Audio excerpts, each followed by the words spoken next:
Hey guys, welcome back to my channel. Hari ini aku akan mereview sebuah barang yang akhir-akhir ini lagi tren banget. Dan honestly aku nggak tahu tren itu dimulai dari mana. Tapi aku penasaran banget untuk coba. Dan aku yakin banyak dari kalian yang juga penasaran sama produk ini. So, yeah, let's do this. Nah, kebetulan aku baru dapat package ini hari ini banget. Jadi aku langsung, yes, I want to make the video right now gitu. Jadi ini aku dapat dari Luxcrime, nanti aku akan taruh linknya di bawah, jadi kalian bisa cek langsung ke Instagram mereka. Dalamnya ada ini tuh silicone sponge atau banyak sih namanya, ada silly sponge, ada silly blender, ada booby blender. Ini aku benar-benar baru dapat, jadi aku belum coba. Jadi ini first impression. Sebelum aku buka, aku akan bacain apa yang ada di belakangnya sini. How to use, apply makeup, foundation, primer, etc. to your face and then blend it with Silly Blend with bouncing and stippling motion. Bouncing and stippling motion. Noted. How to clean, use mild soap and rinse it with clean water. Sounds very easy. Material, inner material from silicone and outer shell from thermoplastic polyurethane. I'm sorry if I pronounced that incorrect. Luxcrime silicone blender, washable, durable, hygienist, comfortable, not waste of makeup anymore. Ini di handphone aku ada kayak apa ya? Penjelasan singkat pada saat mereka ngubungin aku. Mereka sempat kasih kayak penjelasan singkat, jadi aku rasa aku pengen bacain juga sekalian. Silly Blend or Silicone Beauty Blender, say not to dispose of the material, makeup, and brush you again. Pemakaian foundation atau primer lebih hemat 2 kali lipat dari pemakaian dengan beauty blender biasa. Faktanya, dengan pemakaian Silly Blend, pemakaian foundation hanya setengah dari foundation dengan brush atau sponge biasa. Bayangkan kamu dapat menghemat penggunaan foundation 2 kali lebih efisien daripada brush atau sponge biasa. Cara membersihkannya pun mudah dan sangat higienis.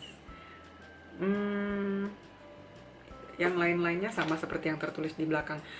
Sampai di situ sih menurut aku, well, I can say that is such a strong statement, strong claim. Siapa sih yang nggak penasaran dan excited untuk nyoba kalau klaimnya seperti itu?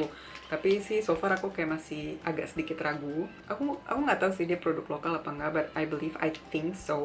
Dia ini dijual harganya 80.000. Dan ini belum dibuka ya, as you guys can see. Jadi ini sekarang aku baru mau buka. Jujur ya, aku ngeliat bentuknya tuh gemes karena mengingatkan aku sama kolang-kaling, tau nggak? Oke, jadi bentuknya kayak gini. It doesn't smell anything, nggak ada baunya sama sekali. Bentuknya kayak apa sih nih ya? Nggak bener-bener oval banget. Jadi dia kayak agak ada sudut tumpulnya gitu. Terus kedua sisinya bentuknya nggak sama, jadi bagian yang sebelah sini tuh kayak lebih pipih gitu, sedangkan bagian atas ini kayak lebih tumpul-tumpul melengkung gitu. Oke, jadi hari ini aku akan coba mengaplikasikan foundation aku pakai ini, and we will see how it works. Seperti yang tadi aku bilang, kayaknya klaim mereka tuh cukup strong banget gitu, dimana dia bilang kita bisa menghemat pemakaian foundation sampai setengahnya. Logikanya kalau pakai sponge itu pasti keserap sama sponge. Kalau pakai brush, I don't know why they compare this one with brush and sponge. Kalau mereka compare ini dengan sponge, aku masih oke lah ya. Tapi kalau mereka compare ini dengan brush and sponge, I don't know why gitu. Karena yang aku tahu kalau kita aplikasi foundation pakai brush itu tidak harusnya si tools tersebut, si synthetic brush itu tidak menyerap produk gitu. Kalau masuk ke sela-sela bristlesnya itu masih masuk akal, tapi kalau terserap ke dalamnya tuh menurut aku enggak. Oh ya, satu hal lainnya, produk ini tuh kan nggak ada porinya, beda sama sponge. Kalau sponge kan ada pori-porinya gitu kan. Jadi diyakini bahwa produk ini akan membuat aplikasi foundation itu smooth with no pores and no texture. Itu yang aku tahu sih. Jadi walaupun klaim tersebut tidak disebutkan di si penjelasan dari Luxcrime itu, tetapi tren tentang silly sponge itu salah satu keunggulannya itu. Okay, so without further ado, let's start the application of the foundation. Seperti biasa, ini aku nggak pakai makeup sama sekali, cuman pakai alis aja. Dan aku sengaja nggak mau pakai primer, walaupun diklaim juga dia bisa digunakan untuk primer dan akan menghemat penggunaan primer dan foundation. Tapi untuk kali ini aku berencana untuk nggak pakai primer. If it works, if I like it, mungkin next time aku akan coba pakai dia untuk primer. Oke, untuk foundationnya kali ini aku mau pakai LA Girl HD Pro HD Foundation. Ini foundation baru dan aku emang lagi senang-senangnya nyoba.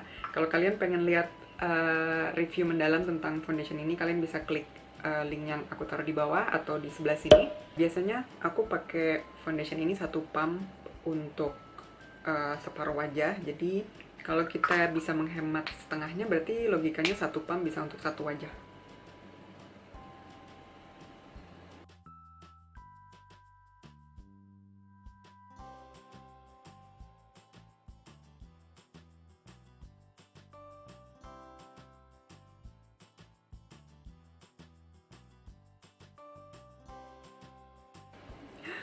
Sorry ya kalau application-nya kayak berantakan dan nggak terarah, karena aku baru pakai ini jadi agak-agak nggak terbiasa.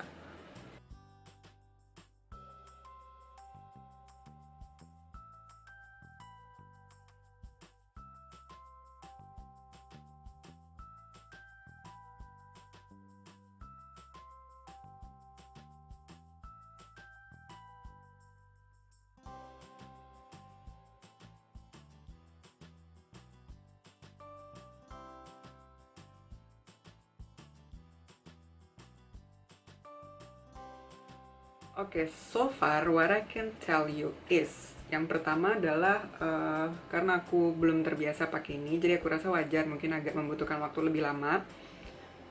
Yang kedua, emang tadi pada awalnya aku agak kesulitan, tapi lama-lama kelamaan akhirnya oke lah, I can work with this gitu. Aku merasa justru dia lebih bagus kalau tidak menggunakan teknik bouncing, karena untuk produk distributionnya dia nggak seperti sponge gitu. Honestly, I don't know how to explain that. Tapi aku menemukan bahwa dia bekerja lebih baik kalau kita menggunakan slapping motion. Ya, literally slapping. I slap myself like. Jadi aku pegang di bawah sini terus aku kayak slap. Tapi akhirnya produknya kayak bisa lebih apa ya? Lebih rata di atas kulit kalau pakai gerakan slapping. Mungkin maksudnya bouncing gitu ya, tapi kalau aku pakai gerakan bouncing sebagaimana aku bouncing pakai sponge, it didn't work like the way I want it gitu. Akhirnya aku pakai gerakan slapping dan akhirnya it work. Untuk kayak menggapai bagian-bagian kecil kayak gini sebenarnya cukup oke lah, dia cukup bekerja gitu untuk daerah-daerah sudut dalam mata gitu, atau kalau nggak precise kayak bagian sini. Cuman kalau kita bounce tuh aku masih belum terbiasa, tapi kalau kita drag the product itu no. Terus kalau dibilang penghematan produk, wow, amazingly yes, karena tadi aku cuma pakai 1 sponge dan ini udah bisa aku pakai untuk seluruh wajah. Oke, kalau dibilang no pores, I don't really see that. Dia masih bisa bertekstur, jadi nggak benar-benar flawless dan apa ya, no pores. Okay, that's all what I can say. Is it worth the hype? I'm not really sure. Tapi kalau dibilang nggak worth it juga enggak, karena I always excited to try new things out, and why not gitu. It's a new trend. Kayaknya agak nggak fair kalau kita langsung kasih judgment saat ini juga. Paling nggak ini first impression, dan kalian lihat bagaimana aku mengaplikasikan foundation dengan tools tersebut. Mungkin nanti aku akan coba pakai dia beberapa kali lagi, baru aku benar-benar bisa kasih pendapat aku lebih mendalam. So ya, itulah first impression aku tentang Silly Blend atau Silly Sponge. Aku rasa mungkin next time aku akan coba bikin comparison gitu, jadi half face pakai Silly Sponge, half other face-nya pakai Beauty Sponge. Aku nggak bilang Beauty Blender ya, karena Beauty Sponge tuh bisa dari Beauty Blender, bisa dari Real Technique, bisa dari Masami Shoko, bisa dari banyak brand yang lain.